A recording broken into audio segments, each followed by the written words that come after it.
All right, guys, we're gonna get started. Holy shit, that's loud in my headset. Loud but good, yo. All right, massive thank you. I got a video coming up on the is it the Ronnie Hayes channel? Doing a little unboxing discussion.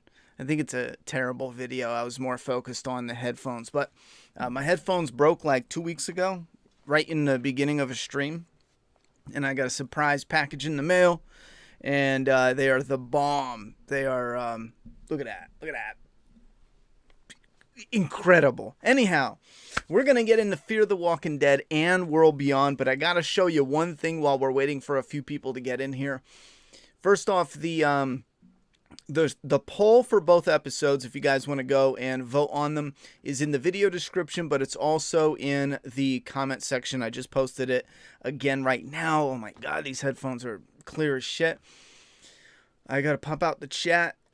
I'll put it on screen while I discuss this next bit because I'm really excited. For those who maybe have been a little bit busy this week, our books came in, yes. Doomsday Kingdom Volume 1. Look how chubby that bitch is. This is the fat chick on the block. Look at this. This bitch is sexy. I'm trying to get that reflection because in the light, it's like, I can't get over it. It's like wet blood right there. I'm doing a terrible job at trying to find where the light hits the, you know what I mean, though. Yeah, I'm doing a terrible job at it. Yeah, it's like right here. Anyway, wow, that was terrible. Anyhow, so the books are in. We've been shipping. There's still a few left. If anyone's interested, go to the website. Now is the only time to get all the goodies included. You get your bookmark, you get the book. And I want to show this off because I'm proud of it. I got videos showing this off anyway, but I'll do it real quick. You get the book in the bag with all your goodies, like your professionally printed trading card, the same company that prints actual trading cards. And that bubble bag and wrap lovingly goes into one of these. It's a Gemini mailer, taped up. I mean, this thing you can beat around and everything because it's the way it's made. It can handle a beating nice and tight and sexy. You slit it open it up, and you have your books there. We shipped out about 60 already. We got another 60 by the door. That's when I take my daughter to school tomorrow. I'm dropping them off, and I have another 65 at my feet. I got to put postage on, and I'm shipping those out on Tuesday morning. So we are rocking and rolling.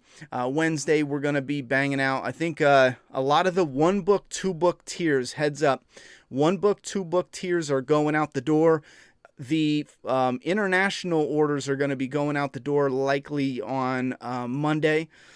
There's a pile of international in this. Anyone with a head sketch and original art, yours will be shipping out, I'm hoping, about Thursday to Friday.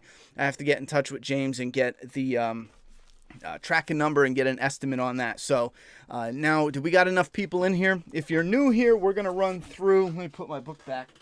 Oh, and down below on the channel with Teespring, we put up the shirts for Doomsday Clown. John just got one. I got a red one with the Doomsday Clown. It says Doomsday Kingdom on the back. But down below, it's with Teespring. We got the Doomsday Clown, and we're going to be putting up the issue 6 cover on a t-shirt. I was actually just reworking that. I would like to try to get it to where the entire shirt is the artwork on the entire shirt. So anyhow, we have Doomsday Kingdom one last time, and then let's get into this now that we got enough people in here. Oh my god. And the quality is amazing. Because we went with, because you guys supporting it so well, we upgraded the interior paper to be premium 100 pound, and the cover is 130 pound. And it is the most premium graphic novel I've ever held in my life.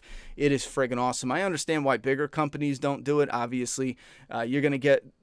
people are going to buy the books anyhow for the bigger companies, the more popular ones, like for The Walking Dead. You don't go in there and go, or Batman or Spider-Man. You don't go in there and go, that quality is not quite there. I'm not buying the book. You're buying it no matter what. So really premium. Now we're going to dive into Fear the Walking Dead and World Beyond. I'm going to do a quick little interview. Yeah, interview. Jeez. Speaking of interviews, thank you guys for the support for my recent interview that I posted a few days ago with Julian Cannon. He is a entertainment correspondent Check that out. A lot of people showed support for that. We have another one right behind that one, posting probably around Tuesday, maybe a little earlier. That is a comic creator that's doing something with Charlie Chaplin. That'll be real fun. Anyhow, so Fear the Walking Dead. Mommy Hernandez, real quick, thank you very much for the dono. She says, congrats on completing and exceeding your goal. I appreciate that a lot. This is the exciting moment where now that I have the book, we're going into the second volume, and I can't friggin' wait. Anyhow, again, thank you very much for the support. Let's jump into Fear the Walking Dead. It started off on a good swing, I think. I felt a little bit more interested, not right from the rip, but with this kind of sort of mystery about Virginia. At first I thought it was going to be more of a mystery than it was. It was just basically setting up in this episode that group that's out there that we saw spray painting on the submarine where Morgan found the key. That seems to be like the hidden, originally the main story arc for the season, and this is what has me worried. It felt like it was Morgan building everyone up and then going against Virginia. Well, now we're starting to see the puzzle pieces come together where it is Morgan's doing that. Dwight and Sherry and them are doing that as well. However, you have this mystery group, and it looks like everybody will be going against the mystery group coming up. So I don't know how that's going to play out. But when we have this June and the doctor and saving a life, all I remember feeling is thinking, man, this is real cliche. We get this all the time. The doctor that don't want to give up, and she jumps on and does the CPR, and they just laid it on thick, uninteresting. We've seen it a million times before in a million different shows and a million different movies. It wasn't done with any type of subtlety. It was done as if they said, we don't know how to film this scene or write the scene, and we're just going to copy something that's already been done. I don't know. It set the mood a little off for me right at that moment, and the episode started going downhill. Now, I don't think it really went in the gutter for me, but it started to with these two going, okay, we're going to escape. As soon as they say this, we know how writing is now. They set something up that appears to come out of nowhere and contradict the main storyline. Now, it seems to come out of nowhere, but that's only because we're only getting a limited amount of time with these characters per episode, the way it's more of, it's a spread out storytelling structure they got going on. So we have John. He went through some trauma in the recent episode, and then now here he's like, I gotta go. It's rotten on the inside, and it's making me rotten as well, so I gotta bounce. And then June is like, okay, fine, we're gonna go. As soon as she said that, I knew something was gonna pop off. They're not gonna go. It's gonna create, maybe one of them's gonna get wounded. Maybe they're gonna pretend like one of them dies, but I know this isn't gonna go somewhere I'm interested in. They have this pretty intense, I thought this was pretty cool. They run in, and it's more of like a first responder episode, a post-apocalyptic, zombie first responder. So I dug that. They have some shit popping off with the oil shooting in the air. You got fire, you got danger. You have this mystery of some group that's on the inside. And then we get to the moment where it blows up and Virginia gets her hand cut off. And immediately I thought, I'm sorry, she got bit. And immediately I thought, oh shit. This has the potential to go in a really wild and interesting direction, or it's going to shit the bed. There's only two roads. I mean, there's multiple different roads, but I really felt like there was only two roads here. And in my eye, it shit the bed. Not only did June keep her alive, even though I don't know. They got the doctor character, and again, I go back to the cliche, boring, done to death doctor character that's so moral, and they want to, save lives so much they save bad people. Give me a fucking break. I was a little more interested at this point to see what would happen if Virginia did die and see the collapse of if it got worse. And that for a moment, I had a glimmer of hope that we were going to get something really interesting where Virginia dies, and it's this really interesting storyline where Virginia would die and it throws everything into chaos, and it shows you that we were dealing with this leader before that was bad, but the other option is a whole lot worse. And then the story arc took on a life of its own, and you can kind of see like the redirection within the full story coming together. But we didn't do that. She goes, all right, whatever. She cries a bit, and June cuts her arm off. cuts her hand off, and there was one other stupid part. There was that. Oh, and then June coming out and saying, you know what, John, we're going to stay. And again, it's not just about what they're doing, how they're doing it. It's the dialogue within the scenes. It's the moments, how everything's playing out. I'm not buying it. June came off like she caught a bit of amnesia. Like you just told the dude, let's go. We're going to bounce. We're going to get gas, and we're going to haul out of here and bounce. Now, she comes out and she's like, all right, we got to go. I will give him one credit for something. It's real tiny, but there's a moment here. Is this it? There's a moment here where the two guys are talking to Virginia, and they say, you know what? No, Virginia, you got to go and you got to rest. It's something they should have done earlier somehow to show, and again, we got such a small glimmer, but we did get a glimmer of that these two guys, it's either a mistake or these two guys in some way do care about her in some way, believe in her in some way, or support her in some way. We saw a glimmer of that, but not enough. When Virginia was trapped, the whole time I was thinking was, well, why don't her people just consider it, nah, I'm in charge now? Because we don't see any of that support system. We started getting a glimmer, and I dug that. And then this is where June makes the deal, brings the guy in the wheelchair back. I don't remember some of these names. And then Virginia tells John, I'm out. And this scene got me because I thought they could have done something real powerful here. As a fan, I'm watching this and I'm thinking, oh, wait, that was... Like they're holding it. Is this before it? They're holding it on John. Yeah, they're holding it. And he just splits. Honestly, this should have been John seeing the sign that the roads are splitting up ahead. And we can see that he's like, I wish I would have taken that side road. We see it's on his face. And then he's following the truck, and now we're overhead. And we see him, maybe even see this little dirt path. Let me make sure you guys can see. See this little dirt path here? Maybe even when he gets to it. Like, see how John just splits off? It was so abrupt, and this is an emotional moment, and this is probably in a moment where I was like, okay, I dig this, but it was done so quick and so abrupt and so cheap. I felt like he should have followed on and then veered off and cut off here. Again, if you're really not there, this moment probably didn't suck you in as much. Maybe some people probably missed this moment. Maybe some people thought they were, going in split directions. Now, they did mention it. John said, oh, we'll split off and no one will ever know. But there was just something about this where it was so choppy, the way it was edited. And I felt like the editing could have been a lot smoother. And I still feel like John should have started going and then cut over. And then it would have been a clearer visual that, yeah, John is going and he struggled with that decision. You know what I'm saying? But I don't know. This episode for me was, I guess it's going to have to sit on a meh. I did not dislike it. And it's one of those where it's like, man, it is so close to a dislike just because I'm giving it a lot of credit for not hating it. But for me, a lot of stuff just didn't work. I did like this visual of the landscape here. We got a cool look of a post-apocalyptic landscape. Well, of course, I'm going to miss it. Yeah, right here. We got a cool, little back road of, I don't know. At least we see a little more of the world. So that was pretty much it for Fear the Walking Dead in my eyes. Tonight was like I don't know what the hell they're doing with Virginia's sister. Maybe it's just to bulk up the Virginia character, but for me, I'm not getting anything out of that.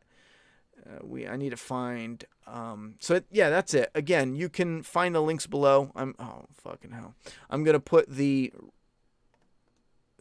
World Beyond's review is gonna be real quick, but I'm putting the polls down below in the comment box one more time, or they are in the video description. Go and check them out, because we are about to pull up World Beyond, and I'm going to make this really quick for the review here. I think there's only a couple things I want to point out, and I'm going to jump right to the end, I believe, because the beginning was pretty much a waste of my fucking time, and probably yours. However, oh shit, that was my headphones. However, I will say, Huck's little backstory, part of it got me. not got me. Part of it, the concept wise, I was like, yo, I dig that. You know, she was ordered to kill civilians, and then she was like, nah, man, she clapped shit out her own people. And I was like, yo, I dig that. There was a couple more moments with Huck that I was like, okay, I like this too. Whoever told her to do this, like, pop culture, hip hop, like urban, like you from the hood type bullshit, the dialogue is just not working for the actor. It slips worse than like someone from Australia trying to talk like you're from America, and every now and then it slips. You ever get that where the accents slip out?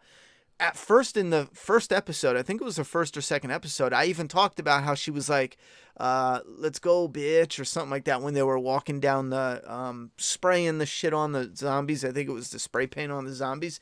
I thought she was goofing by putting on a fake accent like she was from the hood. And it's just a terrible fake hood accent. The actress just needs to drop it. I don't think anyone would mind at all. Just talk normal. You know, just go to talking normal because it's not fucking working. This part was cool. Now, we've seen shit like this in zombie movies before, but they put on their heat sensor. I think the only Huck has it for some reason, but her boyfriend pops it on and he's like, yo, try this. And you can actually see a difference where the zombies aren't as warm as the actual people. So that shit was badass. We only get it for a little bit, but that shit was badass. We see a little bit more of her backstory. This crying, whining, opening your heart up to everyone bullshit. And again, it's only bullshit, not because of what they're doing, but because I just think it's poorly done, poorly acted. I'm sorry, I'm not getting anything from the leads. Pretty much none of them. Huck did win me over a little bit here. Again, we have this little one-on-one that I didn't really care about. I want to get to something because it jumped out at me, and then was that really a whole waste of an episode? This part. Bro, this is a parody in real time. Like, this is when someone makes fun of a Mary Sue character, a character that is a female, either Mary Sue for a female, Gary Sue for a male. If it is, did I say that right? If it's a character that's always great and amazing at everything, almost has like next to no flaws, everyone likes them, they're great at everything. She's blindfolded. Right? So, target, trajectory, tell me where the dartboard is. And then he tells her some old bullshit, which don't fucking matter, because that's not the same as if you're actually doing longitude, latitude type shit. You know, like, that doesn't matter at all. Straight ahead, up an inch. How is he going to know? Is he, like, standing behind the dart going, okay, and you got to lob it out of... It's fucking dumb. So she throws the dart. And again, this is a small thing, but I'll explain in a second. So, this is so fucking cringe, bro. 3 bullseyes in a row, blindfolded, spinning around. This is the type of shit that people put in spoof movies. They spoofed themselves. 3 fucking bullseyes? Are you shitting me? Blindfolded? I had to have missed something here. There's no way that's real. It had to have been the truth is she totally missed, but because she was blindfolded, her teammates put the shit in the bullseye to be, like, fuck with her and be like, oh yeah, that had to have been something else. I will admit, I'm waiting for the comment where it's like, you missed something, because this just doesn't make any fucking sense. This doesn't make any sense at all. What is this? And the only reason I'm bringing that up, and again, it's a little dartboard thing, is it shows the type of the type of material that's being spread and infecting the rest of the dialogue, the character development, the storyline, the story arc, the story structure. It's infecting it all, and it's making it weak as balls. I thought about this too when I was watching this, because a lot of people say, it's coming of age, bro. You don't like coming of age, so you're not going to like this, bro. Sorry, I did the voice. But I don't think that fucking matters, because I grew up watching Breakfast Club, Sandlot, other coming of age stories, and I fucking love them. You know what I'm saying? If it's not done well, it's just not done well. And in my opinion, this is just not done well. It's not written well. It's not acted well. I say there's some good directing from time to time, and there's some good cinematography, and that seems to come out of nowhere. And I will admit this too. Now that I go back and listen to the theme song, I think the theme song is fire. If they picked the right material, that theme song could have been iconic, I feel. If you had the right material. With this material, no. Now, here's where I'm a little bit iffy. So the fat boy, the fat boy is kind of upset because he was macking on the fat chick, and the fat chick is macking on the hobo, let's call him, because he doesn't have like, wasn't he wearing like those hobo gloves? And okay, we get the background to her scar. Concept-wise, here's where I'm kind of like, concept-wise, I feel you there. She's like gutted over it, maybe losing her mind a little bit, not in that type of way, not in like a Morgan way, but you know what I mean, where she's on the verge of having a mental breakdown because of what she did in the world around her now and how it is. But the scene was just done kind of corny, and it really is bouncing around with that Hope character, and maybe that's why, because what they're doing with Hope and just bawling all the time is ridiculous. I don't know if it's even a comfortable scene to film, because the actress is not carrying it when she's in her emotional moments, and if she's not carrying it, and if you filmed the emotional moments where she's all raining down with tears and she doesn't pull it off a couple times, maybe it is the director not giving them enough room, not giving them enough time to get into the moment and the characters. Maybe it's not enough takes, or I don't know what it is. Maybe the actress just isn't that good. I'm not really sure. I don't know what else she was in. Maybe it was a bad casting. All I know is they probably should have toned it down a bit and said, okay, enough with the waterworks. It's not working. Now, here's where I get conspiracy theory out this bitch. She walks in, and apparently the uncle's face is caved in. Keep in mind, they already showed us that he's a magician. Keep in mind, I told you I'm going to go there with the conspiracy theory. They already showed us he's a magician. They already showed us that, do I need to move this down a little bit? That he did the special effects with the bullet hole. Now, when I saw this right away, she was like, oh God. And I was like, okay, so what? There's a fucking zombie on the ground with his head bashed in. What's the big deal? She freaks out, and then next thing you know, they're talking about how this is the kid's uncle. And I'm like, that's a weird way to kill off a character where they're totally unrecognizable. That's weird. Like, in this, maybe that's what they're doing here. And holler at me if I missed it. Maybe that's what they're doing, but maybe it's another trick. I don't know, because I'm not buying it. And again, conspiracy theory hat, something's off. Something is just off. Not being identifiable is throwing me for a loop. They could have put a green screen cap on the guy's head, and his head could have been caved in, brains splattered all over the place, and his face could have been perfectly recognizable. Having it like this makes me feel like they're trying to rope-a-dope us. They introduce us to a character, do some, start doing character development, and now, off-screen, he's killed in a way where we cannot confirm the death. I'm calling some shenanigans on this shit, Anyhow, that's what I got out of that. And then they go, where's Hobo at? And they follow the blood trail, and instead of Hobo, they find Fat Boy. Now, well, you know what? Let's call him Leatherface.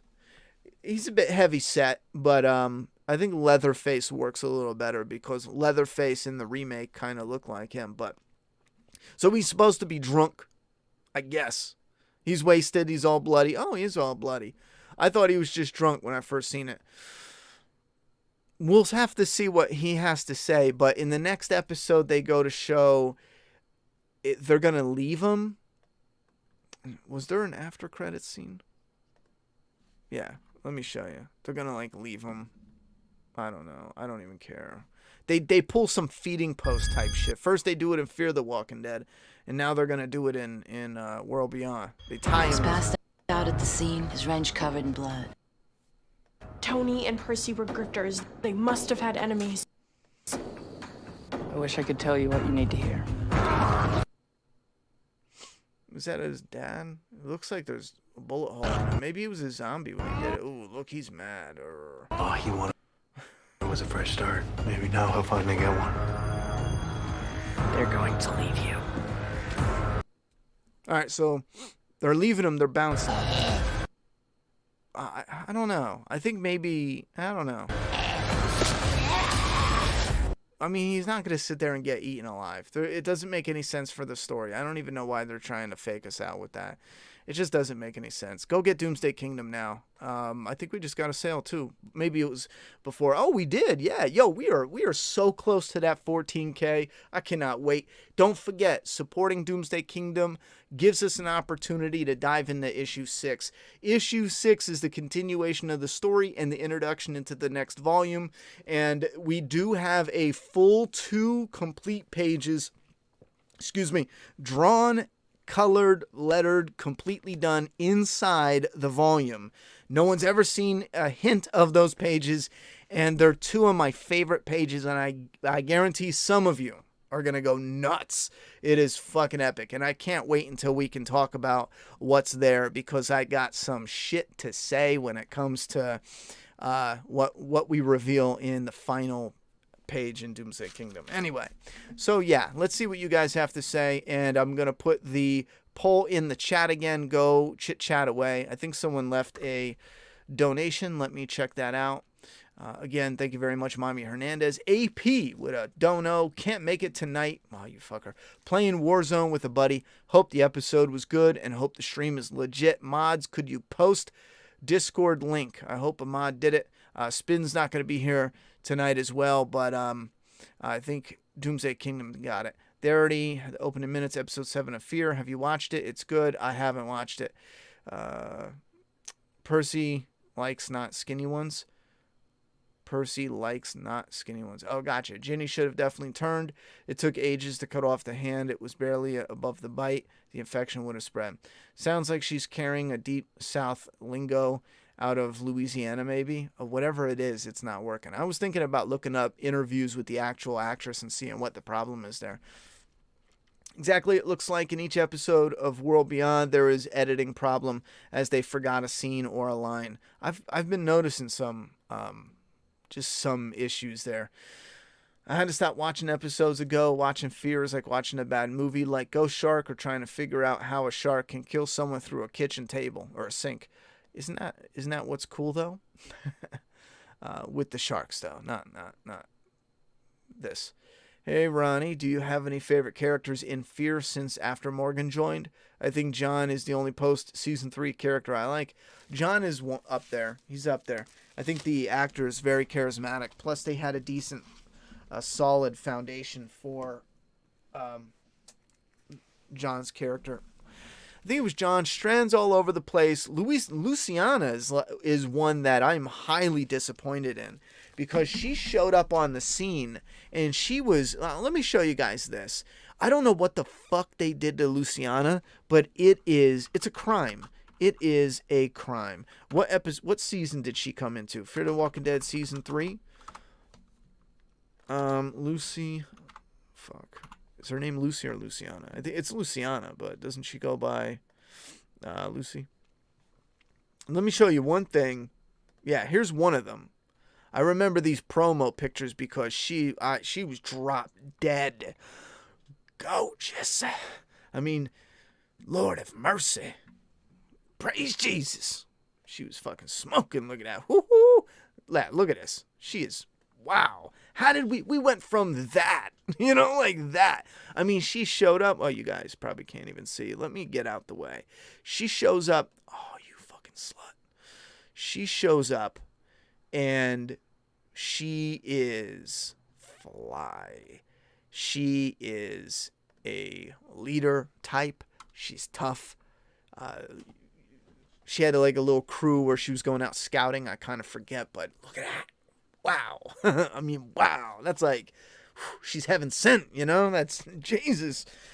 Anyway, so she shows up, badass, beautiful. Seems like, I'm trying to remember some of the actual storyline, but she was tough with leading things. And then slowly her character started to devolve into whatever it is now.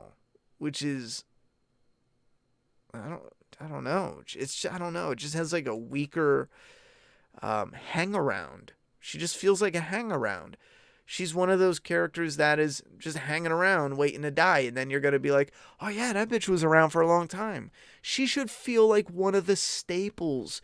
You know, what are they doing? You know what I'm saying? Like, not only that, and you gotta look at every aspect. I don't want to keep harping on her looks, but that is something that people need to get over, because that's definitely something that plays a part in the movie and in the show. Like Daryl Dixon, for example. It's not just about women, but Daryl Dixon, for the number of women that just, you know, their pussies exploded when he shows up, and redneck with the heart of gold, you know, it's just waterfalls everywhere. But same thing here. You want to capitalize on the charm, the charisma, the acting, what the visuals, what the character has going on, what the actor's bringing to the table. You know, you want to highlight those and do something with them. So you use her beauty, use her charm, charisma, and yada yada. But they're not doing anything with it, you know. And you can still keep a few people roped in if you have some people that got like a little bit of a crush, like, oh, that's kind of my favorite character, and you do that in increments. And again, you're not getting the entire community and everyone watching is just, you know, visually falling in love with these characters just based off of the visuals. No, but you do it in parts. You have some people in love with, had a little crush on this character. Some people love this character's story. Some people have a little crush on this character, or some people love this character's story. The overall flow of everything, the team, the settlements, all the bits and pieces. Some people are there primarily for the zombies, and the characters can come and go. But it just feels like this character in particular got lost in the shuffle. And it's done, and it'll never come back. I just don't understand the logic there. Yeah, she got the boot. She got the boot, all right. Louisiana joined in the second half of season 2. That's even worse. She's been back. Oh yeah, that's right. I think it was. It was season 2. It was season 2. Thank you very much for that info. June got her clinic. Yeah, so what? I guess we still have the same annoying storyline that played out. When the main show ends and the CRM abducts most of our characters but Carol and Daryl, I want Alicia, Morgan, and Strand to join them in the sequel show. Now, don't forget, they don't have to get abducted. They can keep the Commonwealth. I think they might be heading towards a Commonwealth versus CRM. I mean, you got the CRM with the black suits, the Commonwealth with all white like stormtroopers. You know, it has that good versus evil, black versus white. There's that duality there. You know what I'm saying? So there's the possibility that these two groups could go to war, some epic post-apocalyptic, more modern type of fighting, you know, with actual guns instead of whatever the fuck all out war was. Anyhow, and the survivors could establish a long-running community that we see from time to time when our characters like Daryl and Carol venture out. I've been talking about that for a while. That is definitely something that they can do. Now, it seems like shows don't like to leave loose ends for some weird reason. I don't know. I mean, they do it once in a while, but they really don't like, they like closing everything off. I don't understand that, because it's perfectly set up to have the Commonwealth appear in whatever comes next at any given point in time. You got Daryl and Carol at the Commonwealth for an episode and they leave. You never see the Commonwealth again until whatever Rick movie you see the Commonwealth for, and this is just an example, you won't see it, but I'm just saying, you see it for like 15 minutes, or another spin-off, you see it for like 30 minutes or 2 episodes. I don't know. I can't believe they actually stole your feeding post idea. Bro, they did it in both shows. Like, legit both shows. Say the fuck off. That is mine. It's the only thing I'm protected over. Everything else, it's zombie shit. You can use it. Writers be like, she's only good with Nick, but as an individual character, she sucks. I don't know what they were smoking, because they're crazy. Watch Love, Death, and Robots on Netflix. 18 different stories. It's pretty good. Lots of blood and etc. Love, Death, and Robots. That sounds like something I saw advertised, but I never got around. All right, I'm going to put the links down below for the straw poll again. Check them out. Vote, because we're going to take a look soon.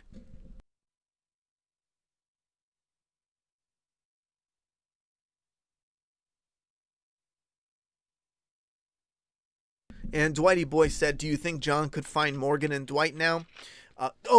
Let me go back and finish out that review. First off, yes. Not that review. One last thing I want to say.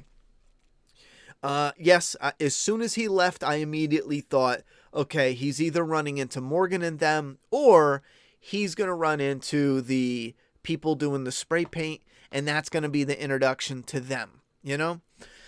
Then we'll have Morgan, Dwight, Sherry, and the little mask-wearing group. That's all established and set up. John could discover the new group doing the spray paint. That could be all established and set up. And then we have the settlements and everyone's little role and what's going on. That's all, set up. Anyhow, that could spill into the final few episodes leading to the finale. How many episodes is Fear the Walking Dead? Last thing I want to say that's really frustrating and also made me disappointed as a motherfucker when it came to the end of this episode. How many times do we see John and June? They hook up, they find each other, they get split up. Now there's no reason, now they brought June back, and it was like it was too easy. And then John is like, yeah, I've been trying to fight my way through zombies, through wounds, through amnesia, through drowning. I mean, I've been fighting my way through all this shit to find the love of my life. Now that he's got it, the writers are like, what should we have him do? He can't take it, he leaves. It's like, whoa, hold the fuck on. Did anybody in the writer's room turn to someone else and go, hey, you know what? You shouldn't do that because the other writer, 2 episodes previous or 1 episode previous, it was 1 episode previous, the other writer had Dwight and Sherry meet up after doing the same repetitive shit that John and June do. And after that, they split up, and it's like, we already did that an episode ago. Maybe you shouldn't do it in this episode because this is getting ridiculous to the point of, again, being a self-parody. This shit is crazy. What's up, Ronnie? I should get Doomsday Kingdom tomorrow. Very hyped. Wishing you and James all the best. Yo, I appreciate it, man. Jump aboard, brother. The more people, the merrier we can get because the stack we have, I'm confident we're not going to get a lot that's damaged in the mail. When you get your package, you will see. I feel I take great pride in how I packaged it with everything just the way it needs to be. If your delivery person damages it, first off, reach out to us, give us images because they're insured. Everyone's package is insured. So reach out to us, please. We can file a claim. We'll ship you out a replacement and get the post office to fix it. But they have to go out of their way to ruin your Doomsday Kingdom comic. Like I said before, it is thick. 128 pages, a straight story, no filler, no fluff. It is 5 single issues combined into 1. We got fantastic art, extremely good quality, some of the best quality you can get as far as the paper and the printing. There is one little minor thing that I do have to go in and fix, and I still don't know how it happened. But like the letters, the font is a certain size. Like, for example, when you see the font, it's a certain size. You don't have to actually see it, but 4 pages in the back in issue 5, out of nowhere, those 4 pages are smaller font. And I know the artist said, well, you know what, it looks like you meant to do that because there's a little bit more dialogue in those particular pages, but that was actually an accident. So I have to see what I did in the settings. Outside of that, there's no other flaws. All the pages are where they need to be. There's no trimming errors. I mean, I'm so happy. And as a little bonus, don't forget to read the back. This is actually a real newspaper, and this is one thing I find really fun. I enjoy the shit out of this so much. For example, this is a real newspaper within the story that you guys will see in the story, in a few volumes. And you're going to get little nuggets all throughout this that is something for you to just, keep on your mind, think about it, but it will play a part building up the story throughout the first, let's say, 5 volumes. When it's all done, you'll be able to go back and reread it with a new understanding of some of those things. But like I said, I was polishing the story where, for example, we open up and there's a certain individual reading this exact newspaper, and then you get a little bit additional story that connects with this, connects with some of the story that's already taken place, and it sets up some of the story that's coming ahead that leads towards some of the conclusion of the whole overall story. So I don't know, I love shit like that. Some people might not, because I've noticed some people do like no big gaps in between some mystery stuff. Like I love like Game of Thrones, for example, the guy having the name of Hodor, and it's just a name, whatever, yada yada yada. And then like 6 seasons later, there's this whole prophecy mixed in time travel, spirit world shit, and it was one of the greatest moments in the whole series. I thought one of the top like 10 to 20 moments in the whole series. I thought it was incredible. I love shit like that because it's something that was put in the story early on, since the very beginning of the story, and it gets its payoff way later, and there's just so much weight to that. It's built into the whole overall ingredients. I think it gives it a better flavor. Anyhow, off topic, but who do you think would win? Adult Comic Carl, Adult Clementine, Ellie fought against each other, fight to the death. I'm not a real... I am such a loser when it comes to these hypotheticals. I'm no fun because I don't know. I can't get into them. I don't know who would win. I mean, Carl, I guess. Well, I mean, he's got one eye. Clementine's got one leg. So I'm going to go with Ellie. You know, I have to by default. Next episode, Morgan finds his girlfriend from last season who is pregnant, and then they separate again. Bro, you say that as a joke, but I bet you they do that. My Doomsday Kingdom order has shipped. I can't wait to get it. Yep, I saw yours shipped on Thursday or Friday, I'm pretty sure. It takes, if you guys get a shipping notification, it takes 24 hours around about for it to show up. But don't forget, I shipped like 60 on Saturday, but there's no mail on Sunday, so like they don't do anything on Sunday. So you're just gonna have to wait till Monday and then start following your tracking numbers. You got the great book, Shipping Boxes. I've received from others, never had any issues. Cardboard is like a protective layer of armor. Oh yeah, those are great. Those are the Gemini mailers. Mommy Hernandez, back again. I'm late, but I just ordered my copy. It looks great. Hell yeah, I appreciate that. Did you just put an order in? Because if it's a one book, believe it or not, because of how the system is flowing, and I'm actually doing really good with getting the orders out. Like I said, we're halfway already. We are halfway through the orders on the site. That means that half of all the orders on Indiegogo are already shipped. Now, keep in mind, 60 of them are still here. Technically, they're all done. I just have to drop them off first thing Monday morning. So I'm real excited. That means by next week, as long as there's no delays because of COVID with the international, we should be all done on this end except for the new orders coming in. But I say except for the COVID because the artist sent me the sketches and the original art, and we're just hoping there's no delay with that, and I get it any day now. So that shit makes me fucking nervous. Like the sketches, I mean, he would probably cry, but he can do those again. The original art, you can't. So if those get lost, oh my God, I get so fucking nervous with that shit. It's crazy.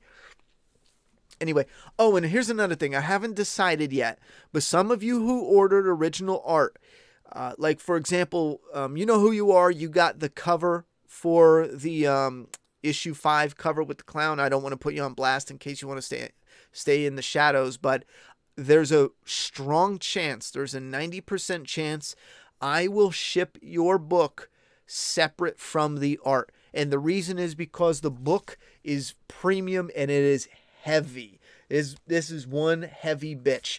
So I do not want to take the chance of this heavy book weighing down, bending, or otherwise ruining the original art. Or the sketches is fine because the sketches are the same or smaller than the size of the book.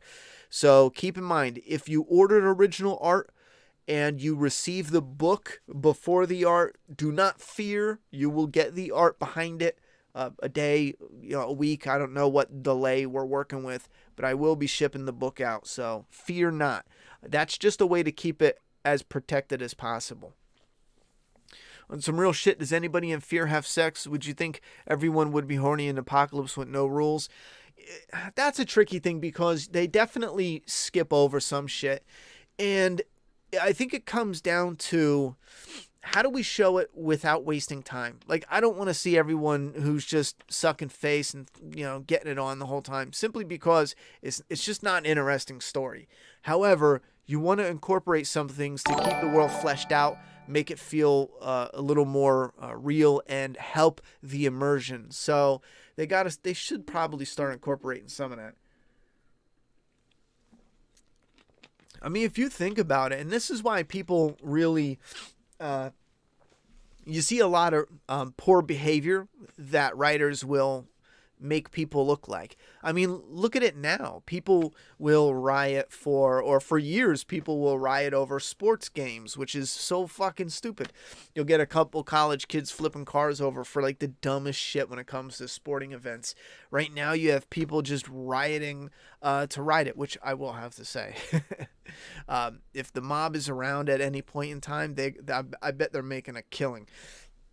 Anyone who knows how they function knows what I mean by that. But so you got these people like I know in New York in the 70s there was this blackout. I think it was so hot, the heat. I don't know. It was so hot it burned the system out, the grid, and the block was down for like 4 hours. And there was fires, robberies, and stores were broken into almost immediately. That does not mean everywhere in the world and every person is going to turn bad instantly when they have a second to do that. But it does show that, yes, a large portion, I would bet my life that at least half of the world would easily fall into some random shit. Think about how many people, if rules went out the window tomorrow and it doesn't matter because no one's around, no one will know. Imagine how many people go, oh yeah, I didn't really rob people because of my pride. I don't want people looking at me like a robbing rapist piece of shit. I mean, but no one could see me. No one know. I mean, this bitch is here. She's hot. I mean, no one's around. Imagine how many people are going to be like, I'm going to do what the fuck I want.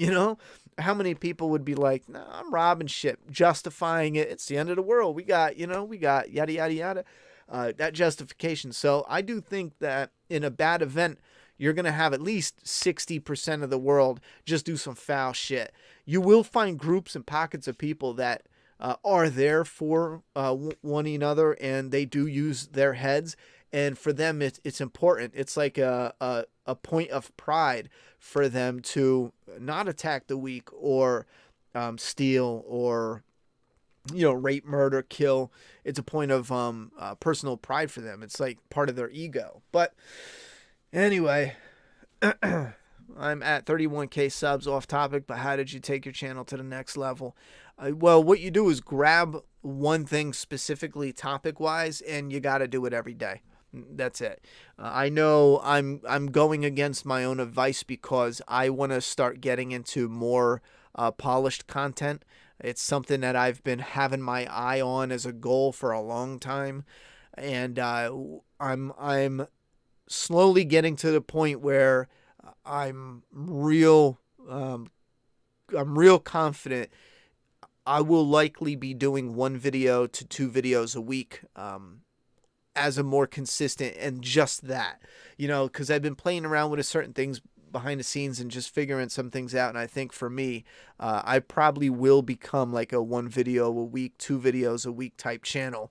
At least on Ronnie Hayes, I might just do whatever I want. But if you're strictly just growing to get numbers, for me, it's not really a numbers game. My book and, writing scripts and stories and yada, yada, yada, this is where I care to put my, my evolution into, But if you just want to grow those numbers, Pick something, do it every day, even if it's sloppy. YouTube is changing, I think, to a strong degree. People will watch your shit even if it's just you sitting there yapping your face off because they want something to listen to every day. So they'll find you, and then people will latch on. But some people often are bored working or doing dishes or doing laundry, and they're like, I want to see what's going on. So if you're giving them that thing to watch every day, they'll jump on. Especially right now, I think politics is rising real fast. If you do a political channel, do it every day, 3-4 videos a day, you'd probably be rich in a year. And then when you do that and get rich, shoot me $1,000 next year.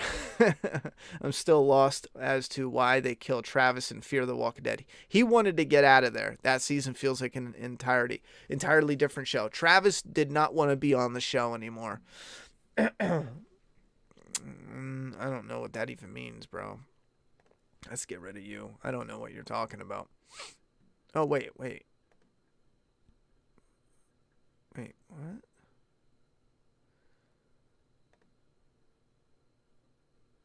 Oh, my bad, bro. I hid the wrong comment. I thought it was something else and I clicked it. So, yeah, Craig, my bad. I accidentally hid your comment. Sorry. There's no way I can unfix it, but you feel me. I hope. What do we got? Virginia getting her hand chopped off is clearly taken from Rick in the comics. Oof. They don't stop repeating shit. I don't know what it is. Neff. Thank you very much for the dono, homie. I would clap cheeks with Alicia. Bang, bang, ski, ski. Well, I don't know why they don't put her in it more. Duh. It makes sense. YouTube was shut down last week. Yeah, there was a few different places that were down for a while. I think it was like 3 or 4 days ago. I was trying to upload a video at that time too.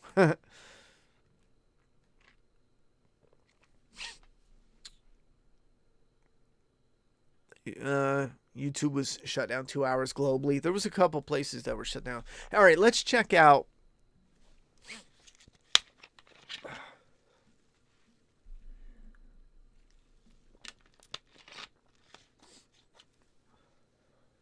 Let's check out the straw poll. Bam! How about that for ski, motherfucker? Straw poll for... We'll check Doomsday Kingdom just in case we went over 14. Oh, we're so close. We need one more order, guys. I'm telling you what, you won't regret it. It's $30 loaded. Loaded. We got premium paper, premium cover, spot varnish, white blood splatter on the cover. Friggin' solid story, interesting. I hope you come away interested, but also feeling that it's very different, because I purposefully went out of my way to make sure it didn't ride the line of what you would normally. I feel like one of my goals is I'm hoping people read it and they really think, wow, I thought it was going to be more generic, or it was going to be more predictable as far as a zombie comic goes. We'll talk about it, though, when you guys get and read yours, because I can't wait to discuss it a little more in depth. But, yeah, I forgot what I was going to say, but get the book. Anyhow, World Beyond. I'm going to say, you bet I hated it. Fuck yes, that's my vote. Fear the Walking Dead, I'm going to just pick a meh. It was just a meh for me. Bam. Let's show results. World Beyond. Let's do you first. Show results. Meh and okay takes the lead. 32%. Like 26%. Love 16%. You bet I hated it. Oh, what? Wait, no.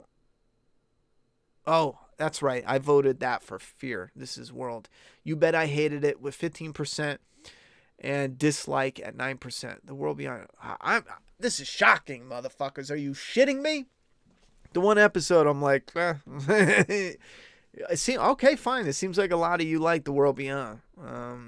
That's different from the usual straw poll that we have. But hey, if you like it, you like it. Fear the Walking Dead, the majority likes it. Over 50%. I think that's overwhelming like. That's what's up. See, this is one of those episodes for me. It's not hitting at the same strength.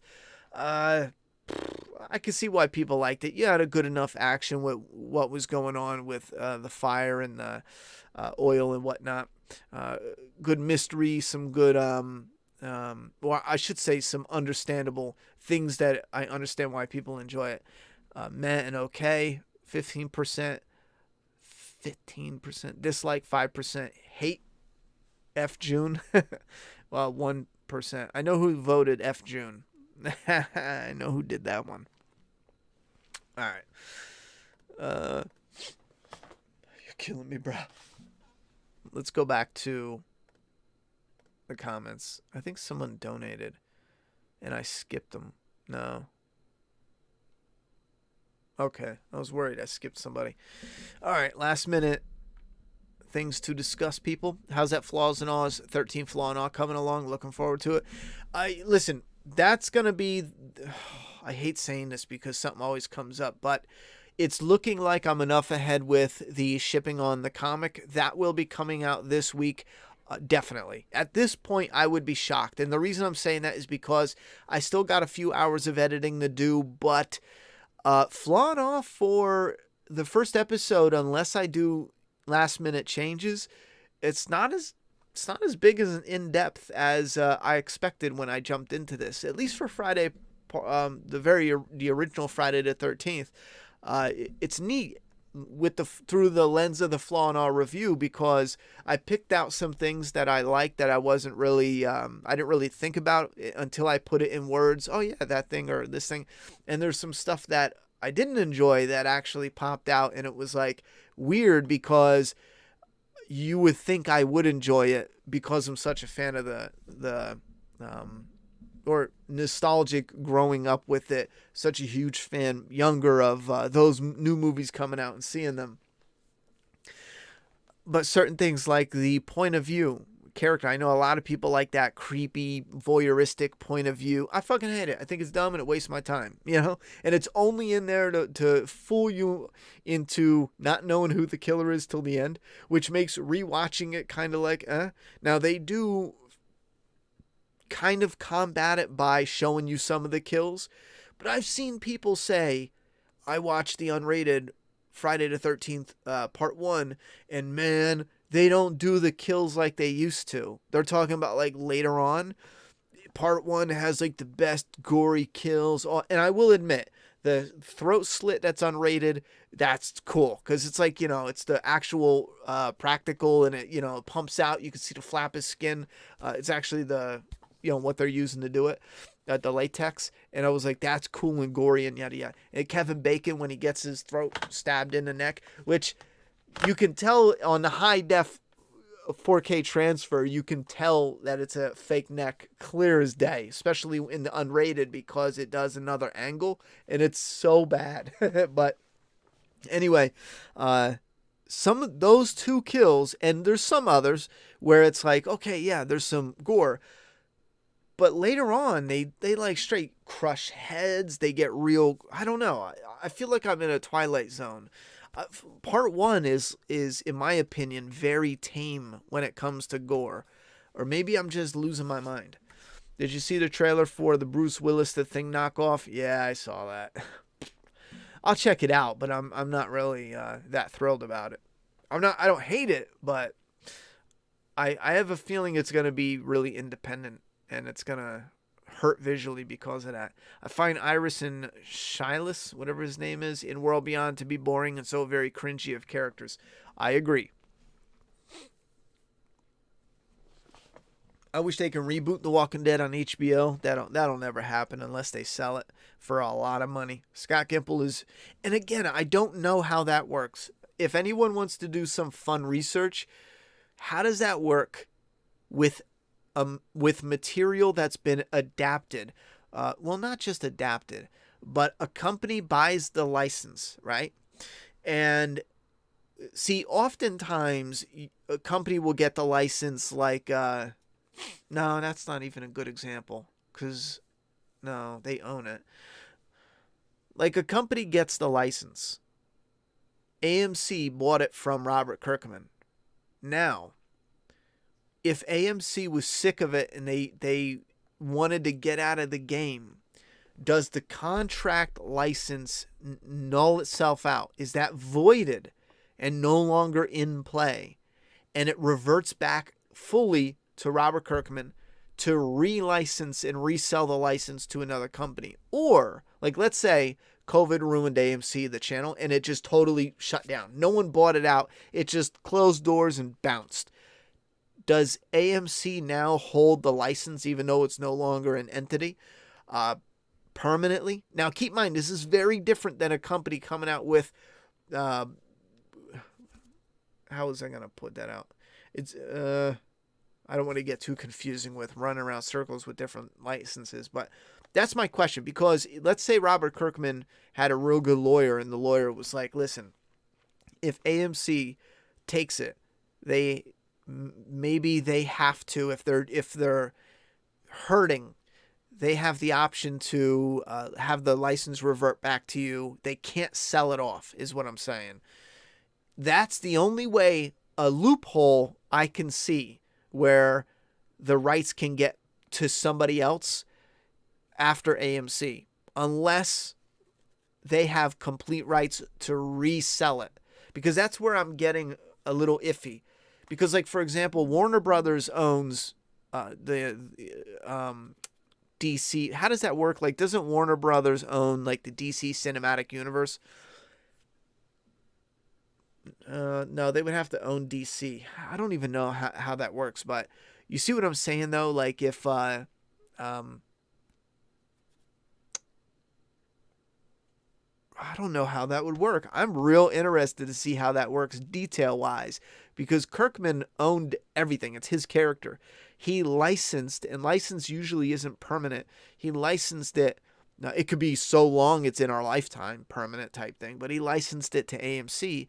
At what point does or could that revert back to Kirkman?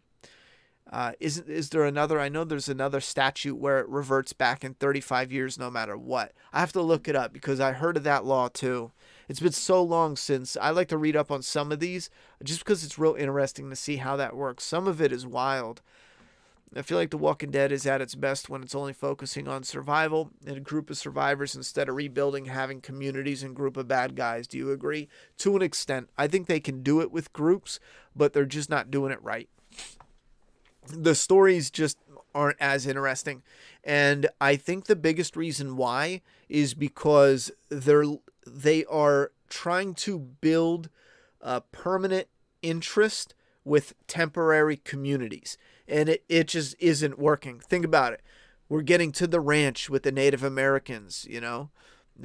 Geronimo, shit ain't happening. And then what, you know? I said Geronimo just to piss some people off. Apparently you're not allowed to say that anymore. But, shit. Like, I went to buy butter the other day.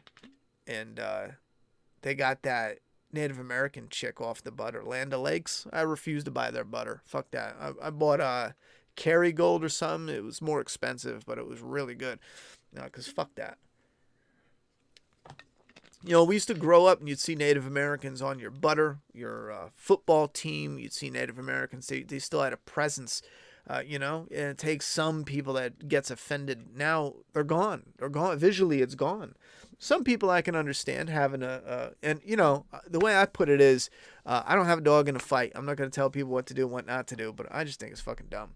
Because you take it off of costumes, you take it out of the butter and the football team, the visuals, you're just wiping them away. Goodbye, Native Americans, goodbye. You know, see ya, peace. It's not bad enough that the majority of them are. Anyway, let's see. Oh yeah, that's it. The communities. They're trying to build permanent, whatever I fucking said, with temporary communities to go up to the ranch with the Native Americans, one season. Go up to this community, one season. And we know it's coming. That's one of the biggest disappointments. Now, I'm not saying they should plant their seeds and do a full blown out community. But if you're having these communities where you're constantly being introduced to them, finding out some characters, finding out what the problems are and how to like either make it work or flee, get everyone together, No matter what, you're going to run into, because you're restricted by budget, because you're restricted by location, you're going to run into a lot of the similar storylines, a lot of the same shit over and over again. I take a lot of pride in, again, I still have that one idea that I would love to incorporate in the future in a Doomsday Kingdom video game. And I'm telling you what, it's not used. However, it has the potential to keep a post-apocalyptic franchise alive for years, whether it's a show or a video game, and it's shit they're not doing. And I'm just like, that is wild. And again, AMC, you pay me, bitch, I will sell you the idea, you know? But I shit you not. Some of it is like, yo. And again, this is coming from a zombie fan. I don't go like, haha, man, I wrote something because I'm a genius. No, I'm a zombie fan, and I go, man, what would be cool? Okay, they got communities, and what would be a cool way to see how they live and what they do? And then I was thinking, and it hit me. It was like, fuck, as a zombie fan, that shit would be wild. I mean, I would be, oh my God, I'm open. Anyway. I think Felix and Huck are strong candidates for crossing into the movie. Oof, I'm going to have to disagree there. I get why they would be. I'm just not sold on it yet. But I can see why they would be, for sure. I'm just not sold on it yet. I wouldn't put it past them, but I feel like The Walking Dead is at its best. Okay, we already read that. We know you're busy, bro. Take your time. Keep doing your thing. I appreciate it, brother. Well, right when I'm caught up, like I said, we're halfway through orders. When I am caught up, one of my top priority is Flaw and All review. I'm putting my head down. I don't care how much you guys yell at me. You could be mad at me later. I'm focusing on Flaw and All. We're going to crank through a number of them. Then I'm going to come back and see what you guys have to say, and we're going to readjust and see how things are going, and I'll get your feedback from there. You need a stock, Ronnie. I'd love to invest in you and your projects before you get crazy successful. I don't watch either of these shows, but love the live streams. Oh, thank you very much, Mommy Hernandez. I appreciate that. We're nowhere near, being ready for like a stock, but I hear what you're saying. I really appreciate that. I know things have been getting crazy. I know James is busy, but the other night I hit him up with like, yo, shit is getting crazy out there, because there's more and more people who have been talking to me about, hey, just to let you know, there's people that would donate into, growing this or doing that. And I'm not talking about like the comic specifically. I mean about, donating to prop up the map channel. It's funny too. I'll tell you guys about this, but I did get not an offer, but I did get someone who said, hey, you know what? I know some people who might, like businessman wise, who they might honestly be willing to throw a little chunk of donation down on the channel, help it grow, something you can kick over to the comic if you just don't change. And I was like, what do you mean by that? And they were like, listen, we got a lot of entertainment that people are coming in and, they got agendas and they want to put stuff in it. And not all entertainment is like that. So, if you ever feel like maybe you got to kind of go with the flow, but you don't. And I was like, bro, I'm never going with the flow. I'm telling this story and this story only because I believe in the story. I'm not throwing shit in it just because people say, hey, it's 2020, you need this, this, and this. No, what's in the story is in the story. And we don't exclude people either. We're not like, oh, we hate, such and such. We're not putting it in the book.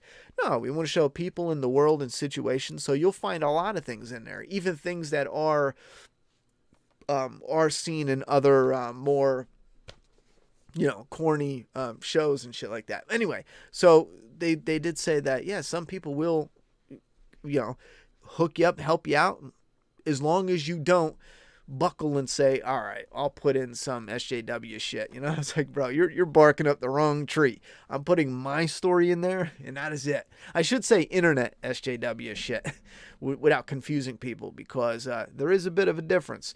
It's not like it was old school. SJW used to be, funnily enough, it used to actually be a good thing, but the internet wackos took it over, and now it's you can't have a civil conversation because you say SJW and you got 5 people thinking it means 7 different things. Anyway, who would have been your choice to cross over into Fear? If it was completely up to you, I would have crossed over somebody I didn't care about. Like, I would have crossed over anybody. I would have made Fear stand on its own or fucking drowned. I don't know. I think Fear is doing as good as it would be doing with or without Morgan. You know, to be honest, I think it's doing as good as it was. I would have to say maybe there's a little chunk of people that are watching because, you know what, maybe I'm letting my bias get to me because there's probably, I watched Fear just because I wanted to see what was going on with the CRM and shit like that. But after a while, I did bounce once I realized they're not showing me shit. Look how many Batman movies have been made from the same source material. I'm guessing Kirkman can work something out. Well, here's the thing, though. We're talking about very different. That's very different than what I'm saying. Unless you mean like there's more stories to tell. If you're talking about like there's a lot of Batman stories out there because superheroes, it don't matter. You do different worlds, you do different this and this and that and this.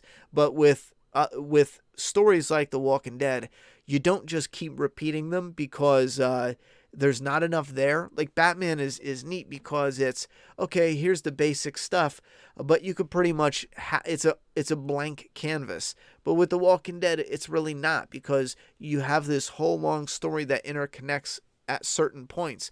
With Batman, you could just go, there's different dimensions, different Earths, there's different this and different that. So copyright wise, I was talking about copyright wise. I'm sorry, licensing it out. So if AMC owns it, I would like to see in that regard, how does that work? Do you think Daryl dies in the separate show? No. I mean, it's too early in my opinion to guess that. Do you have some Coke in this? Do you have some Jack in this Coke? Nah, I'm out of that. Gavin's Ghost with a $10 dono. Thank you very much for that, homie.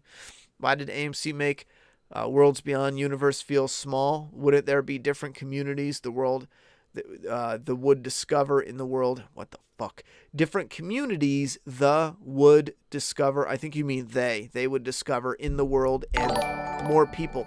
Again, thank you very much, Gavin's Ghost. I want to take your comment and go back to something that pissed me off in Fear the Walking Dead tonight, which was June telling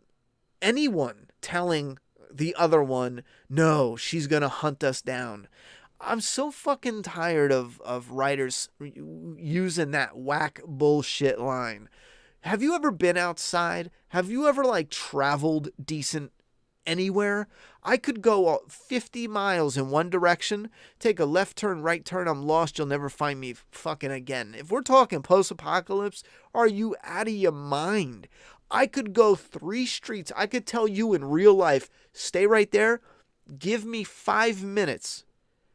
I'm going to go 5 minutes. You'll never find me again. And that's now in the real world. Just imagine the post-apocalyptic world.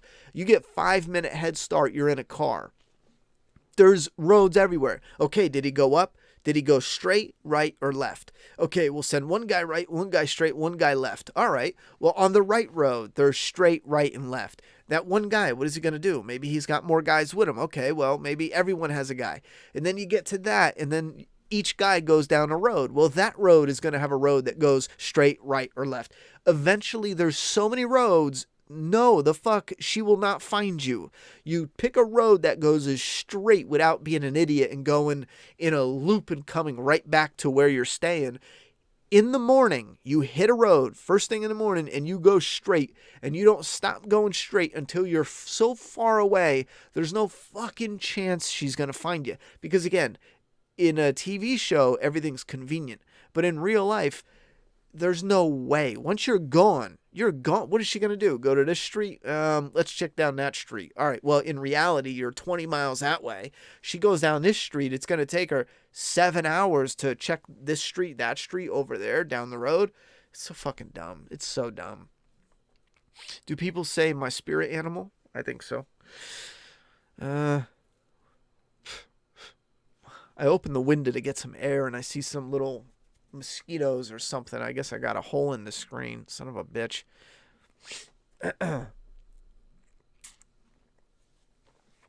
Well, I'm actually part Native American. I'm small amount given on Iroquois, on Sioux on one side and Iroquois on the other. I don't remember which is which, to be honest, but because I know my mother's side, they actually came from Poland, and then Poland hooked up with someone that was Native American, and then on my father's side, they actually came from Sicily, and we're not talking like, in the 1700s or 1800s. We're talking, early, I don't know, 1940 or something like that. I know on the Polish side, they actually fled Warsaw, Poland, and my grandfather on the Italian side still spoke Italian. You know what I'm saying? He was learning English. And then and I think he was a WAP too. I'm pretty sure he didn't have any papers. Almost positive. I think there was something where he didn't have papers at first, but then he got it corrected and he was able to stay and be a legit citizen. Anyway, and then on my mother's side, my great grandmother still spoke Polish all the time. We'd go over for I don't know, 4th of July, for example, or different. We used to always get together and do fireworks or cookouts. Cookouts quite frequently. I want to say like Memorial's Day and shit like that, Labor Day. What was the other one? Anyway, so it's not like so far in the past it's hidden. But when I grew up, because on my mother's side, my grandmother's actually really just loves the Native American tradition and yada, yada, yada. So I grew up thick in the culture. I fucking loved it. We went to powwows and everything. I mean, it was fantastic. These are people that they love the interaction. They also have businesses based on that. Now, I think it's a shame because and again, you can have your own opinions and I appreciate it, but I just think it's a shame because I don't view it as this stupid ass idea of cultural appropriation. I view it as, well, there's another visual of another Native American visual, maybe even regardless of how it got there. I mean, maybe it was someone, I don't know who the hell owns Land of Lakes. I don't fucking know. Maybe it was some asshole that has nothing to do with Native Americans. But the point is, it's at least a visual. It's at least another visual that shows that they're not going to be forgotten, because the first thing people forget about them now. And do you know how many women are just being kidnapped? No one knows. No one even cares. They're forgotten about. How many live in just sheer poverty? I mean, the state of some of the Native American reserves are like third world countries, and they're forgotten about. They're going to be even more forgotten about when we take them off our butter, when we take them off our football team helmets. Do you know how many people, have eyes on that? Now gone. Oh, it's millions of eyes used to actually look. And again, these are small things that may not even accounted for nothing. I'm just saying, in my personal opinion, you're wiping them away. Gone from Halloween costumes, gone from football helmets, gone from the butter, gone from syrup, whatever the fuck else they're on. Visually, they're gone. They're wiped clean. They're wiping them away. It's fucked up. Ronnie, have you seen the movie Possessor? No. I thought it was pretty good. Trippy AF. But I do hate when they make movies and shows weird just to be weird. Yeah, I don't like that either. What were your thoughts on the WB episode tonight? Just got to the stream. Oof. I'm sorry, bro. I can't do that. Or I should say I can't take that. It's like, I just got to the stream. Well, what happens if in 5 minutes someone else shows up? And they're like, okay, instead of me rewinding it, tell me your thoughts on, hey, it sucked, bottom line. And I think the death at the end was just a trick. That's pretty much my thoughts. But if you want my more in-depth thoughts, you can rewind it a bit. But that's pretty much about it. Hi Ronnie, just ordered a copy. Keep up the great content, my friend. Hey Nelson, thank you very much. Did you mean like just now? Or did you? Oh, you did, you dirty dog. Pushed us over 14. You are the man or woman. I'm not really sure. That could be a last name. But thank you very much for that support. Push us over to 14. Now keep in mind, our goal, my goal, personal goal, was 5,000, hitting 5,000 for the first volume, because we knew we already, from issue 1 to 4, we already released it. We sold thousands of copies of issue 1. I got to get the numbers of 2, 3, and 4, but just taking into consideration how many we sold with the floppies, we knew we would have to get people that were new, that maybe didn't buy the floppies before, because a lot of them might not want to back this because they already have issue 1, issue 2, issue 3, issue 4. They might wait until we release issue 5 and just get issue 5. So we knew, so we set it at 5. We thought that was going to be a real, rough goal, but we would hit it, and we're about to hit 3 times that.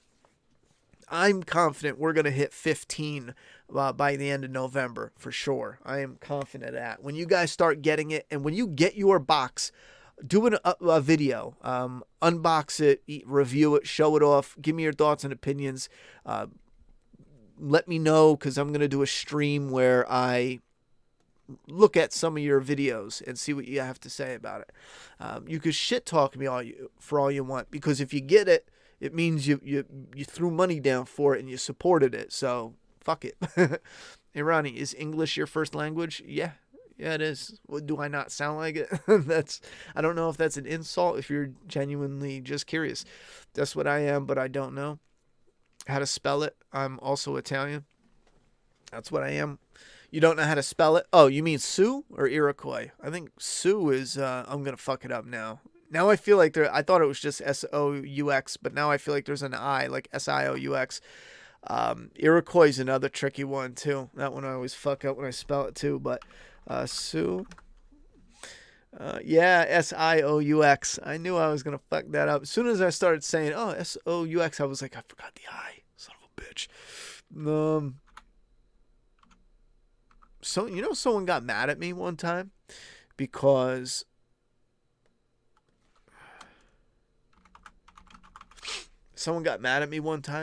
I did talk about, I did spell it wrong. Iroquois. That's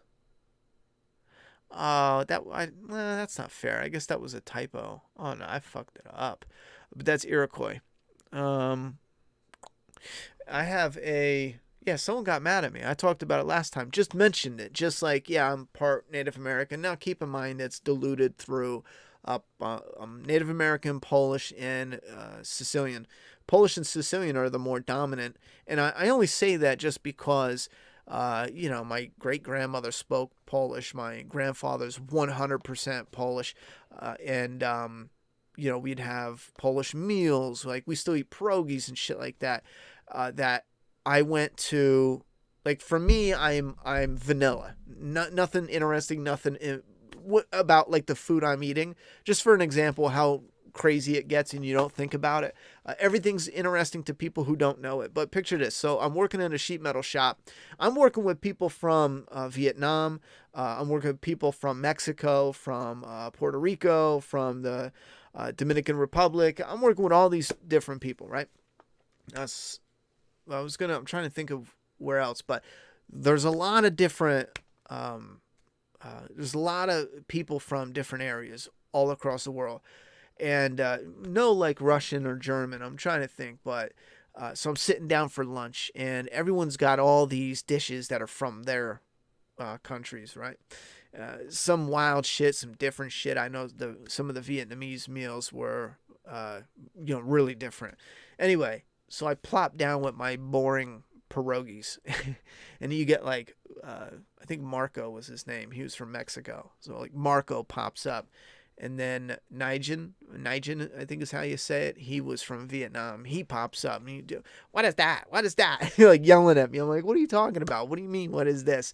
And just real curious. And I'm like, bro, it's like vanilla and plain. But yeah, they thought it was wild. It was totally different and totally new. And to me, it's like boring old, to a lot of you, I bet, boring old pierogies. It ain't shit. But to some people that never see it, it's like, whoa. And I'm saying the same thing to them. I'm like, what the fuck did you make?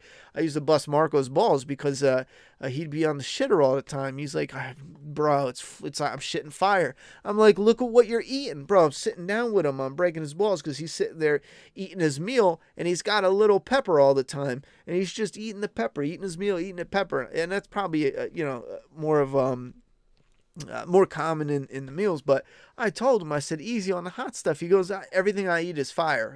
Everything I eat, every plate, every dish, every meal. He's like, that's all we eat. So I don't know what part of Mexico he's from specifically, but I remember telling him, like, bro, you got to chill it out. You're going to shit your guts out one day. What the fuck are you doing?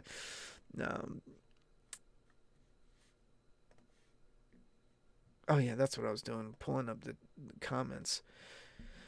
Anyhow, yeah, so I had mentioned it one day out of the blue, and this one chick, she was pissed. I got you can't see it now.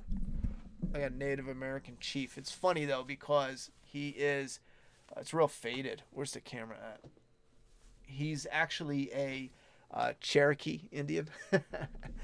I don't know if that matters. I really don't care.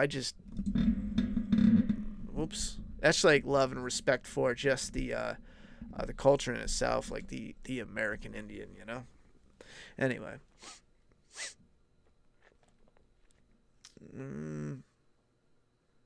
I also think one reason that both shows lost majority of its viewers is because they sense that the stories are getting repetitive, and they knew that there is no end game. I don't necessarily buy the end game bit, but I understand the complaint. And I will fully agree, yes, the repetitive nature is getting fucking whack. All right, last bits. Anything you want to know now? Let's get your questions in. I got to wrap it up because I forgot. My daughter goes back to school. She does 2 days on and 2 days off, and tomorrow is one of her 2 days.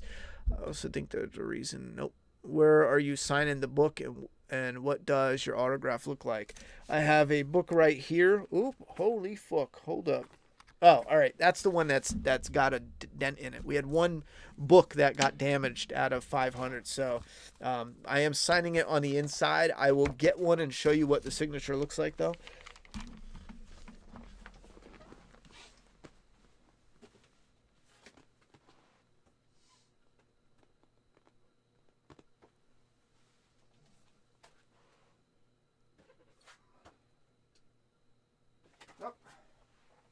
Got one. All right, so because the cover is a spot varnish special blood splatter, because we did that, I didn't want to risk of signing it because it would just not stick good with the blood splatter. The reason being is it's really glossy, really slick, but the reason is, I love the way that shit looks. It forces me to only sign in this little area. And it just, I don't know, something about it is off. Plus, I just like the complete clean front cover look. So we inserted a specific buffer page for two purposes. To sign it, that's what signature looks like there. Ronnie Hayes on the inside cover. Some of them is like right around here. Some are down in the corner. Just depends on what day it was and when I was sitting there doing it. Anyway, so signed on the inside cover. Plus, you need a buffer page, and if you're printing a book on Indiegogo, you should know this. If it is perfect bound like this, where it's glued together and it's not stapled, buffer pages are important because the gluing process actually. Let me use mine so I'm not manhandling one. This is a beat up copy that I can play with. When the glue process actually puts a little bit of glue on the inside, just a little bit. What that does is it forces this page to actually stick closer to it. Now when you open it on this page, it's a lot cleaner. So always put a buffer page in between your cover and your story, always. So we have a buffer page that there's a hidden Easter egg. I'll tell you it now. If you look at The Walking Dead, their buffer page is very similar. Black and white like this, and inside we used similar lettering. It's a little bit of a Walking Dead Easter egg kind of nod, you know? Anyhow, so that's where the signature goes on the inside. I think that's the best. I personally prefer that, but anyhow. Oh, yeah. Oh, look at this Negan shirt, bro. Look at this shit. If you see that shit, the dude sent me them.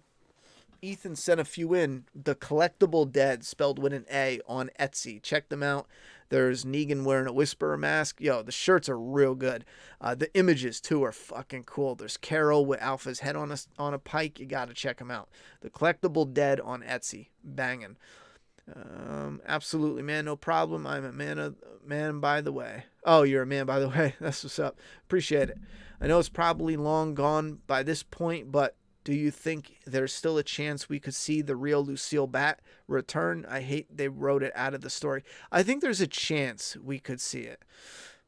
The Walking Dead is stupid, influential to me. Huh? The Walking Dead is stupid, influential to me as it is to you. Laugh out loud. That was the first comic I read. Oh, you mean it was stupid influential to you? Okay, I got it. I read where I was blown away. It had a huge effect on me wanting to write my own stories. Give it a shot, bro. Give it a shot. The only thing you can do is sit down and get started.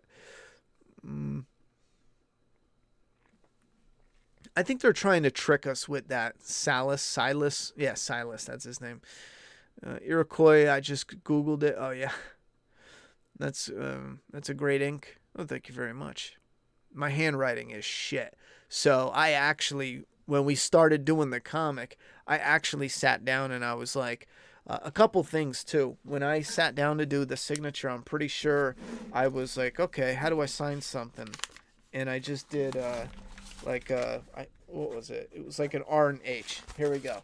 Here's an R and H. Just bang. There you go. That's a signature. But then I was thinking, I hate when I get a signature from an artist and they're like this, and it's just scribbles.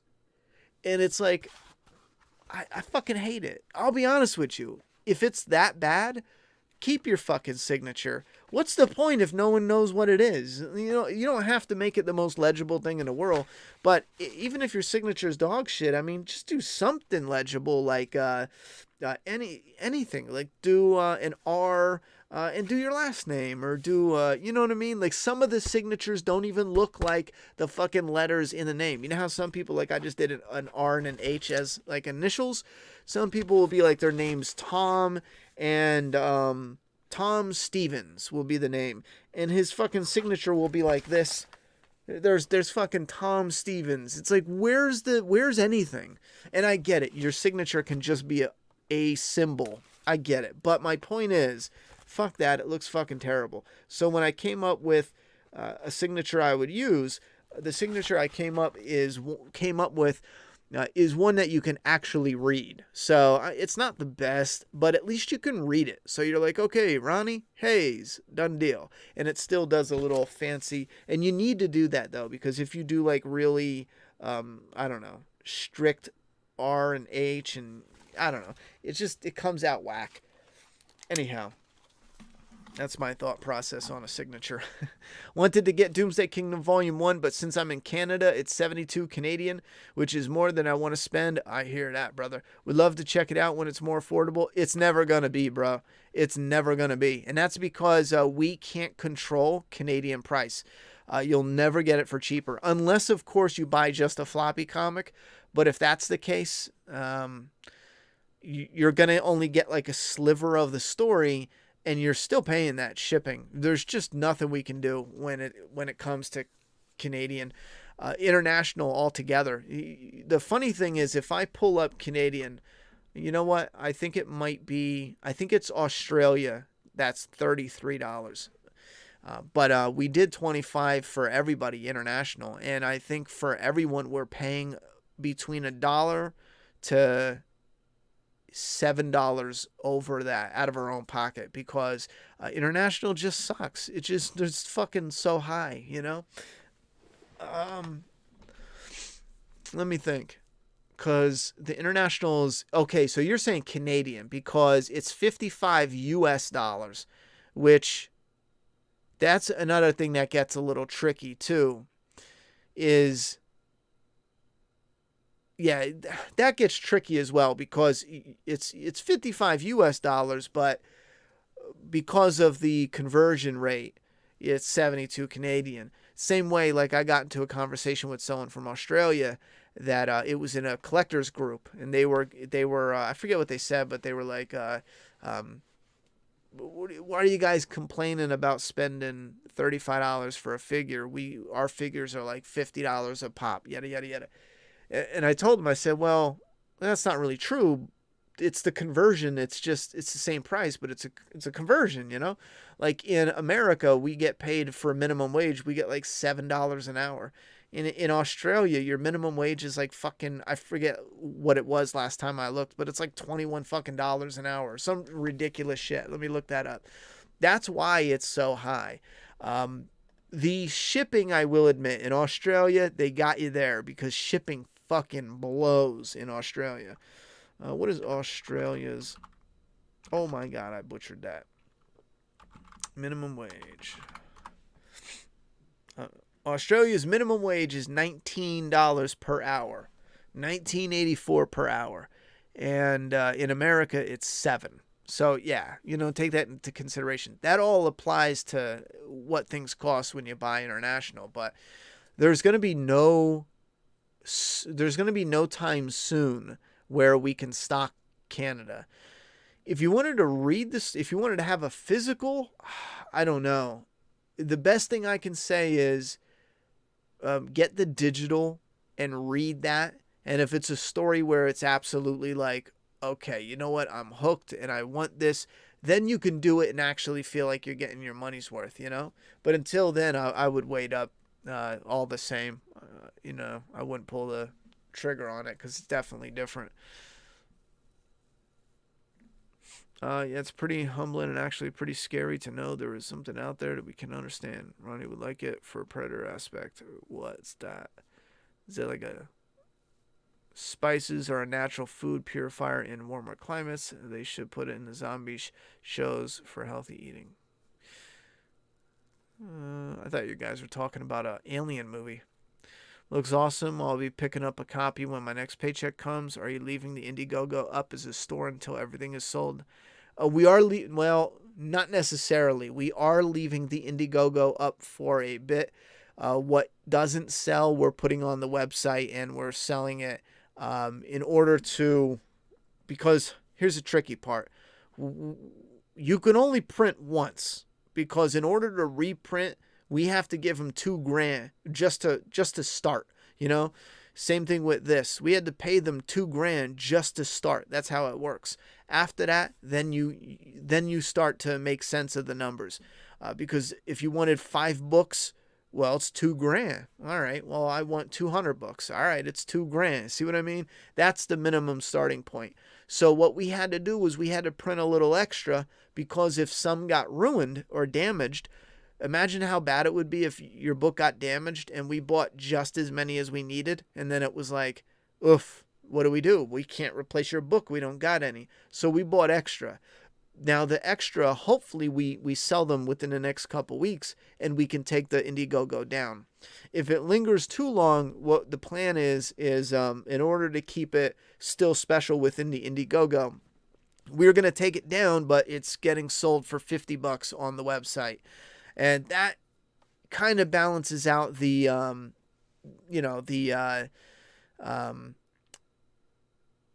if we're just going to always have it on the website for the same price all the time, then there's no urgency. There's no rush. There's no excitement to go and get it. It's the same reason why they do the collectibles. I mean, what's the point? I say the same thing as a collector. NECA comes out with a cool figure and they're like, bro, it's only going to be on the market for a week. I'm getting it because I know it's going to go up in price 2-3 times higher. But if they say, we're going to have it out on the market for years, well, then I go, all right, no rush to buy it. Well, that doesn't help NECA any because they need as much sales as possible to get the stuff. So we're kind of trying to work it all out in that regard. So I think that's the best thing. The extra, let's say if we have 10 to 50 books left over, We're going to pop them up on the website, do like a $50 latecomers sale, throw a few up on eBay, and hopefully sell out over a few weeks, I guess. There's no rush if it's just the last few books. Maybe a better way to go. Wait, what? Army? Yeah, maybe a better way to go. Oh, yeah, digital. But yeah, that's the thing though, super videos. If you read the digital and you're like, you know what, I read it and it's just all right, it looks awesome, but like as far as quality wise, oh look, the cover looks great, I love the shiny blood, but the story's like, it's not that good. Then just wait around. Maybe the story gets better for you, maybe it doesn't. If it does, then you can pull the trigger, because when we come out with volume 2, we're gonna rerun the first volume, but again, keeping with the incentive to back us when we're live.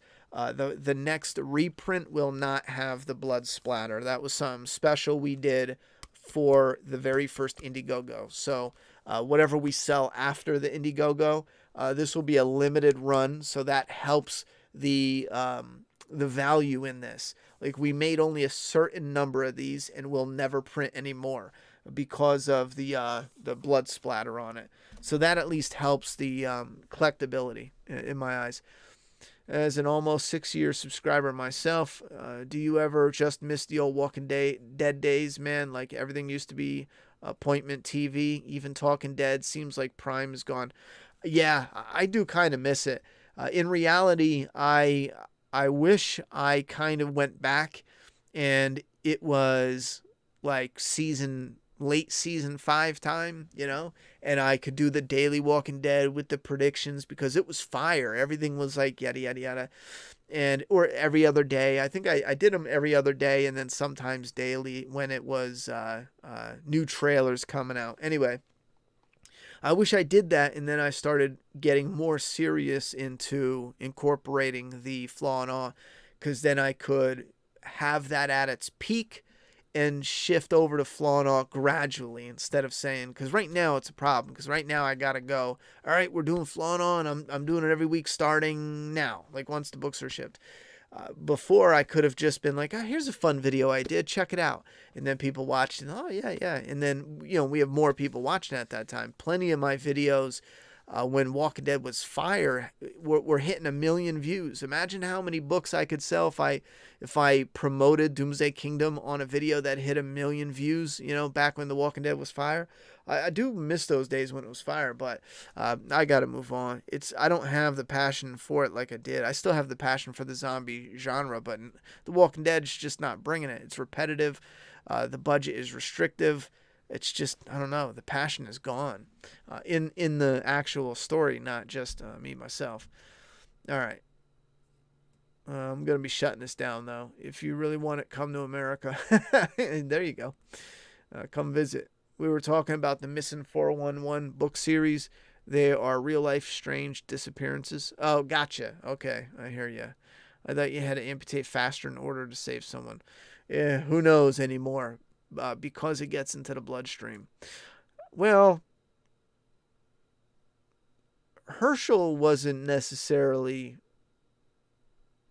they didn't cut it off right away. I mean, it was maybe about 2-3 minutes, right? Because he was bitten in the hallway. They fought walkers. They drug him down. They found a room. They got ready. They got interrupted. Then they continued, and then they made the decision. I don't know. I think, yeah, they shouldn't have let it go too long, I guess. Anyway. Bro, heading from 5 into 6 was prime time. The community was burning, and we had so much comic material to look forward to. I remember your season 7 vids were topping 1 mil. Rip. Yeah, that shit was fire. There was a lot of hype. There was a lot of... and YouTube was even better then. I think that was the time where YouTube was... that was before the Google controversy, where that guy wanted to wanted to sell a program to Google. Google said no. And then he called, his friends in Pepsi, or I forget. It was in the news. It was in the news. That's right. He called some billionaire called his friend in the news, and they were like, "Hey, you know what? I heard Google is running ads on, white supremacist videos." And then advertisers pulled out. It's funny how that one thing trickled down, and it was one of the first things where The Walking Dead was starting to cool off, kind of, sort of. I think it was in between seasons too. But when those first wave of advertisers pulled, my income was getting to a point where we were going to make a big upgrade. We were going to make we were going to turn Map into something that was like official with another, let's say another host or two, like we were actually going to grow like a legit thing. And overnight it went from being something that could sustain and actually build and grow to I couldn't even pay bills with that. And it rested like that for a few months. And then when Google's bullshit went away, it just never returned to what it was after that. It was controversy and then more shit. And then, I don't know, it's fucked up. Have you seen a zombie movie called Yummy? It's okay and bloody. I haven't. I think I heard about it, but I haven't watched it. WB butchered the CRM story. It's no longer interesting. Yes, it did. I love these streams, but I won't lie. I really miss The Walking Dead on TV around this time of year. Fear and World Beyond ain't doing it for me. Hope we get some The Walking Dead content soon. All right, that's a good place to leave off because I feel your pain. I'm the same way. The Walking Dead is just not hitting like it used to be. We blasted past 14,000. Thank you very much for the support. And if anyone hasn't heard me rant and rave about my comic, I got to speak about it. Someone yelled at me the other day. They said, why do you keep talking about your comic? And I was like, well, for one, when I don't, people are like, hey, what about your book, And for two, every time I say, hey, look at this, we're doing this, we're shipping this, like it's a passion of mine.